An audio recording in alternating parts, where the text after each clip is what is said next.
we have had reports that have been made to us by two families earlier this year, and we have made inquiries based on their reports, made inquiries both of the honorary consul before he was evacuated, and through the Ministry of Foreign Affairs and Foreign Trade, and they have not been able to verify any such information.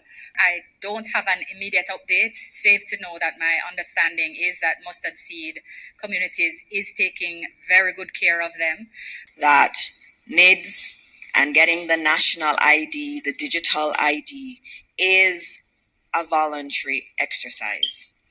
The law is very clear that no one has to get this. It is on a voluntary basis. So the government will never say that you have to do it, or if you don't do it, there is a fine or there is any kind of threat of arrest. That is absolutely false.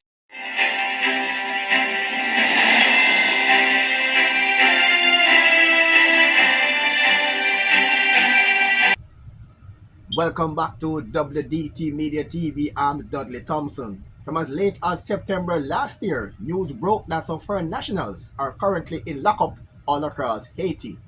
And that list include 7 Colombians, 10 from Dom Rep, 2 from the Bahamas, and 13 from Jamaica. Yes, 13 from Jamaica. But according to the Minister of Foreign Affairs, she's unable to confirm whether or not the Jamaicans are actually in lockups in Haiti. Reports of any. We have had reports that have been made to us by two families earlier this year, and we have made inquiries based on their reports, made inquiries both of the honorary consul before he was evacuated, and through the Ministry of Foreign Affairs and Foreign Trade, and they have not been able to verify any such information. So we know that there are that the families have said that they have been told by people who went to Haiti and came back to their communities that those people are there, but we are unable to confirm any such information at all. So we have continued to make inquiries as best as possible, and I would like to think that as institutional strength returns to Haiti, that we will have better information available to us, but we have not given up, but I cannot say that we have confirmed at all. I think there's a wider inquiry that's also being made to see if they may be elsewhere, and that we'll update on in due course as well. I know when an inquiry was made recently, I asked if if the media house could share the information so we could ask, because if we don't have it, we can't make inquiries, and things are difficult there from an informational perspective.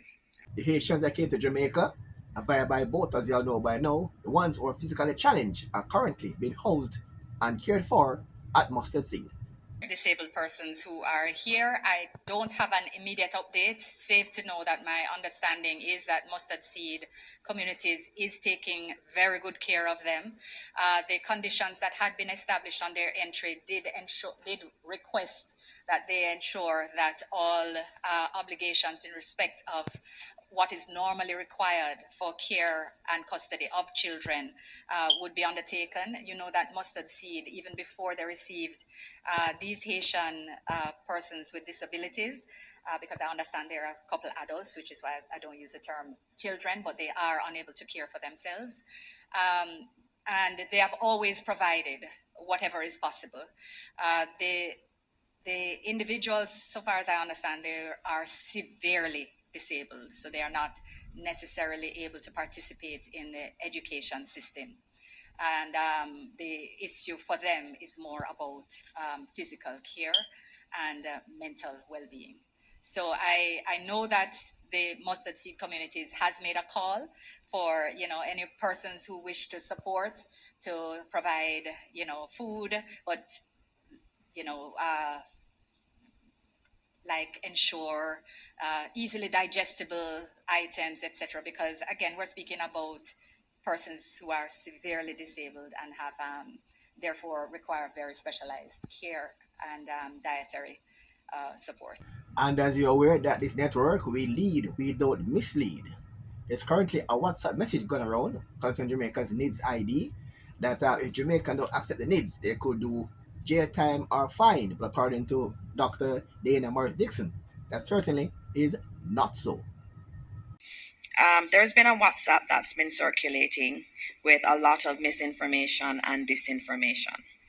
And it is really very disconcerting to see WhatsApps like this. It speaks to a host of falsities about NIDS and the program, and they have to be dispelled. And I will start by noting that NIDS and getting the national ID, the digital ID, is a voluntary exercise. The law is very clear that no one has to get this.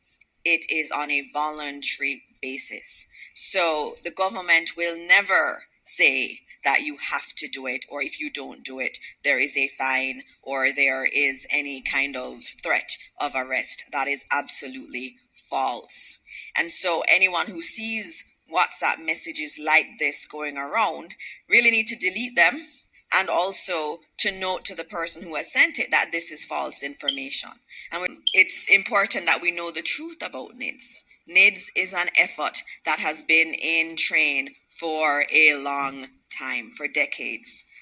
We have spoken about a national ID and the need for one that can be verified from the 1970s, and it may even predate that, but we do see the evidence of those discussions in Parliament about a national ID and the need for one. And so after all these years and all these discussions, we're finally at the moment where we have this national ID that is easily verifiable. And so one of the key things that we need to note in terms of the build out of NIDS is that it has been done with trust at the center of it. So everything that is done in relation to data sharing or verification that is done with each individual citizen being absolutely aware of what has happened. And I give this example all the time. You know, for example, with a bank and you're trying to open an account, you'll give the bank several pieces of information. In many instances, they do verify them. They verify through third parties. With your NIDS ID, they will also verify. And they will call on the NIDS system and they will verify that this ID is an authentic national ID.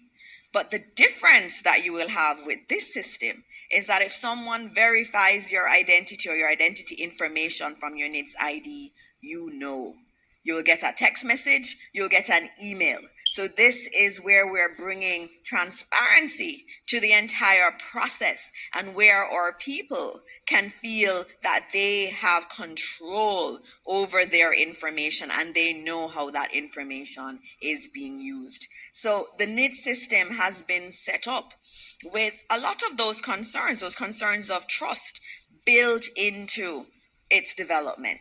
In terms of persons being fined for not having NIDS, that will never happen, because again, the law is very, very, very clear that this is a voluntary exercise. And of course, we think that there will be benefit from having this ID that has all of the information embedded in it and you can verify it and has all these security features attached to it.